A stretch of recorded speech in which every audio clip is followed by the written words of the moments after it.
Aujourd'hui, on aborde un sujet qui semble paradoxal à beaucoup de musulmans. Peut-on vraiment faire du business tout en cherchant la baraka? Comment ne pas sacrifier sa foi pour sa réussite matérielle? Et comment ne pas sacrifier sa réussite matérielle au nom d'une foi mal comprise? Installe-toi confortablement, car ce qu'on va dire ici, tu ne l'as sûrement jamais entendu.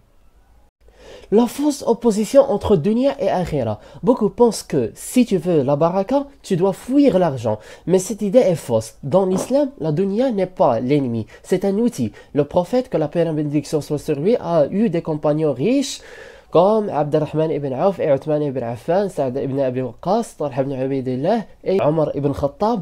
Et ils n'étaient pas moins pieux pour autant. Et pourtant, certains entrepreneurs musulmans perdent la baraka malgré leur richesse. Pourquoi? On y vient.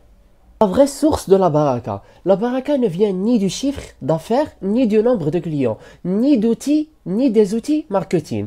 Elle vient de la sincérité, de l'intention, de la confiance en Allah et de la conformité au halal. Celui qui fait du business en respectant les limites d'Allah, Allah lui ouvre des portes qu'il ne soupçonnait pas. Mais comment savoir si ton business contient de la baraka ou non? On va voir 3 signes concrets. Les signes de la baraka dans ton activité. Voici 3 indicateurs puissants que ton commerce contient de la baraka. Premièrement, ton temps est bien utilisé. C'est remarqué quand tu en fais plus avec moins. Deuxièmement, l'argent est utile.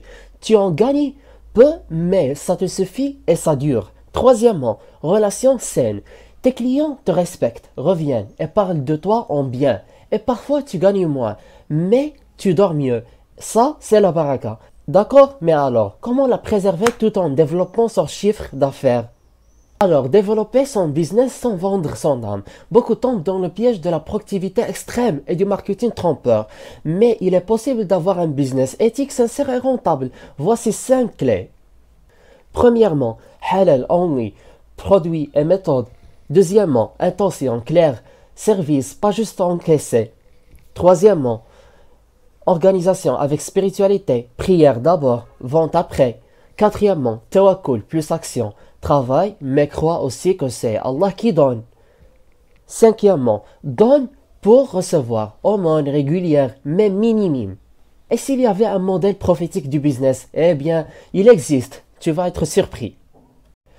Alors, le modèle prophétique du commerce. Le prophète, que la paix et la bénédiction soit sur lui, avant la révélation, était commerçant.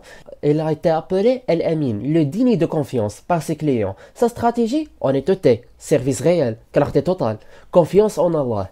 Et il a transmis ses valeurs à ses compagnons. L'islam n'est pas contre le commerce, il est contre le mensonge dans le commerce. Mais comment toi, aujourd'hui, tu peux concrètement allier baraka et business dans ta vie quotidienne?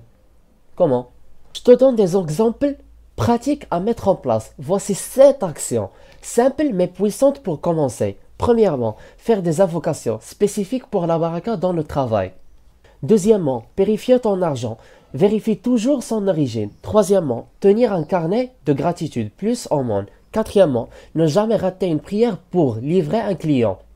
Cinquièmement, proposer un vrai service qui aide les gens.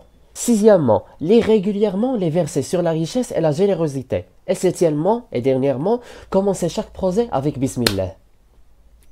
Et maintenant, une vérité que personne n'ose te dire sur la réussite spirituelle et financière. Je te révèle la vérité cachée sur la double réussite. Le vrai secret, c'est que Allah t'a créé pour réussir dans les 2 mondes, pas l'un au détriment de l'autre.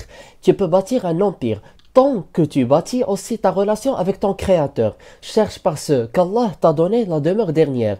Et n'oublie pas ta part dans ce bas monde. C'est dans le Coran. Une dernière réflexion avant de conclure qui va peut-être changer ton regard à jamais.